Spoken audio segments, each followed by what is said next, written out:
Despite healthy box office, Psycho 2 received a fair amount of criticism. Psycho 2, I think, is very true to the Hitchcock way of making film. I agree. With one exception, and that is the violence is much more graphic. Well, then what? Is it just me, or does Perkins spend most of this interview looking like he wants to kill this woman? And who knows, there could be a Psycho 3, couldn't there? They did everything they could with this material. Whether there's more material to be squeezed out of it, I don't know. Okay. To be continued. To be continued, maybe. So yes, 3 years later, in 1986, there was a Psycho 3. 3 years between sequels. That's how George Lucas used to space out the Star Wars movies. Thank you for that totally relevant observation. Psycho 3 was directed by Anthony Perkins. I'm guessing that was his stipulation for returning to this franchise. You want me back as Norman? Then you give me the chance to direct. The movie has a most unusual opening. A suicidal nun accidentally causes the death of one of her compadres.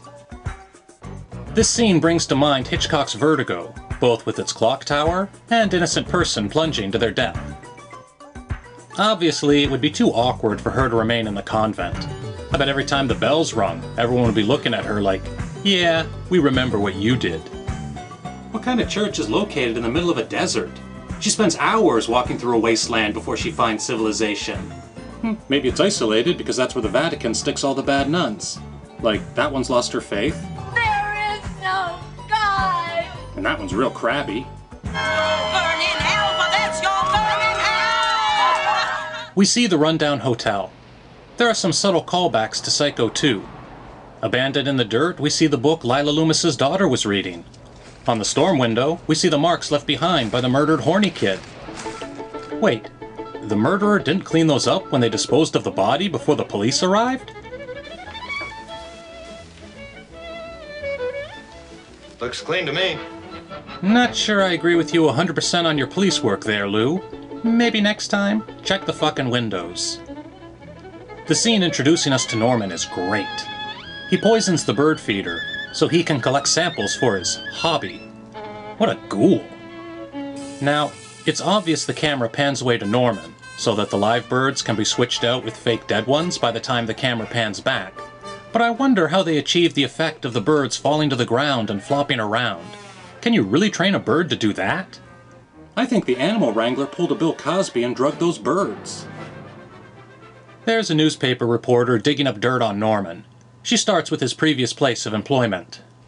Guy's okay now. When he worked here, he was always on time, and he did his job.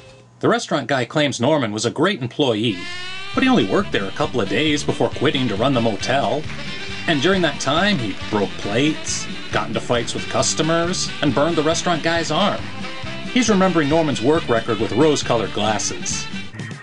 The nun meets some sleazy musician, and the both of them wind up moving into the motel. Norman immediately gives Duke a job, putting him in charge of the business.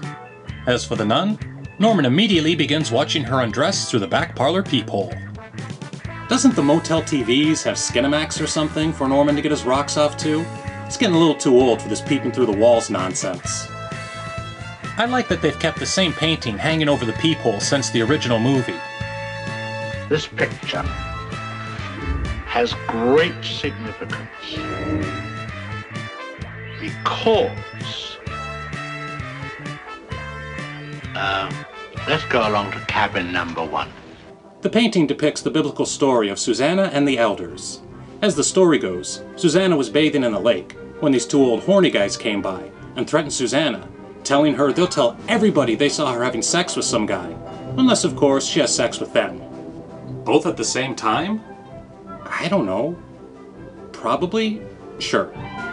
Anyway, back in those days, promiscuous women were put to death. However, before Susanna could be executed, Daniel questioned the elders and figured out their story was full of shit, and they were executed instead of Susanna. In Psycho 3, when Norman looks at the picture, he hallucinates, now seeing Susanna as enjoying the company of the elders. It's his twisted mind telling him, she's a slut. She deserves to die. But the joke's on him. After he dresses up like Mother and prepares to stab her, it turns out she's already slit her own wrists. For the second time now, the nun fails at her own suicide. Frustrated he didn't get to kill her, Norman stabs some bar girl Duke brought back to the motel. Clearly this scene is supposed to mirror the shower murder, having the victim trapped in a confined space. They even repeat Norman's dialogue. Oh God, Mother! Blood! Blood! Oh God, Mother! Blood! Blood! You know, I always thought his reading of that line was real cheesy. It's my one complaint about the original film. Now, before she was murdered, Duke gave the girl a $5 bill with a missing corner. The next day, he knows something is up when he finds that same bill in the cash register. This feels really off that Norman would take the $5. She had it tucked into the waistband of her underwear. You mean he patted her down looking for cash? This isn't his MO at all. These were crimes of passion, not profit. The movie spends a lot of time throwing romance our way, as Norman and the nun get friendly. It's kind of sweet seeing two damaged people make a connection. Instead of rooting for her to get the hell away from Norman, you're pulling for him to get his shit together. And to stop doing stuff like this. Jeez, poor woman's just trying to take a dump, and the next thing you know, she's the most brutal murderer in the movie. The filmmakers clearly want you to feel bad for her. They shoehorn in some random scene of her telling the nun to keep her door closed. I guess that's supposed to be enough to make me think she's a wonderful, full-fledged character, so I'll feel bad when she gets killed. But I'll be honest, it has nowhere near the same effect as the murder of a character you've been sympathizing and rooting for over 20 minutes. This is likely the best scene in the movie, where the sheriff, there to investigate the disappearance of the toilet lady, eats bloody ice cubes out of the chest where her body is hidden. It is such a great gag. Suspenseful, darkly humorous. It reminds me a bit of that episode of Alfred Hitchcock Presents, where the woman murders her husband by beating him over the head with a frozen leg of lamb, and then cooks and serves the lamb to the officers investigating his murder, tricking them into eating the murder weapon. No doubt, Hitchcock would love to have had this ice chest scene in one of his movies. Perkins did a fantastic job directing Psycho 3. The photography is elegant, the atmosphere is rich, both the barren desert landscape and the seedy, neon-lit hotel rooms. It's a shame he didn't direct more movies, as Psycho 3 demonstrates his ability to craft wonderful cinematic moments. Of course, the movie ends tragically, with the nun being killed when Norman accidentally knocks her down the stairs. I guess it's supposed to be punishment for her accidentally knocking that old nun off the tower at the beginning of the movie. Alanis Morissette would call this ironic. Don't you think?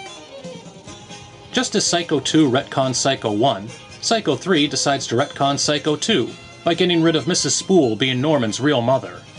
They weren't clever about it or anything. They just had the reporter tell Norman, yeah, she was crazy. She made all that shit about being your mother up. She was crazy, Norman, but she wasn't your mother! The final shot of the movie is interesting. As Norman is being hauled away to the mental hospital, most likely for good this time, Perkins films the scene using an obvious, outdated rear projection. It looks nothing like the other driving scenes in the movie, which, as far as I can tell, were shot with car rigs on real roads. My guess is Perkins wanted to honor the sort of technology Hitchcock used decades earlier, and for the last image of his film to look like it belonged in that era. Released in the summer of 1986, Psycho 3 didn't do as well at the box office as Psycho 2, grossing only $14 million. So it made more money than Big Trouble in Little China, but not as much as Howard the Duck. For better or for worse, this was the end of the Anthony Perkins Psycho franchise. At least on the big screen. You know, every time you make a pass back and forth, there's a little wear and tear on the tape. Especially in the short format, there's more tension. Shenanigans.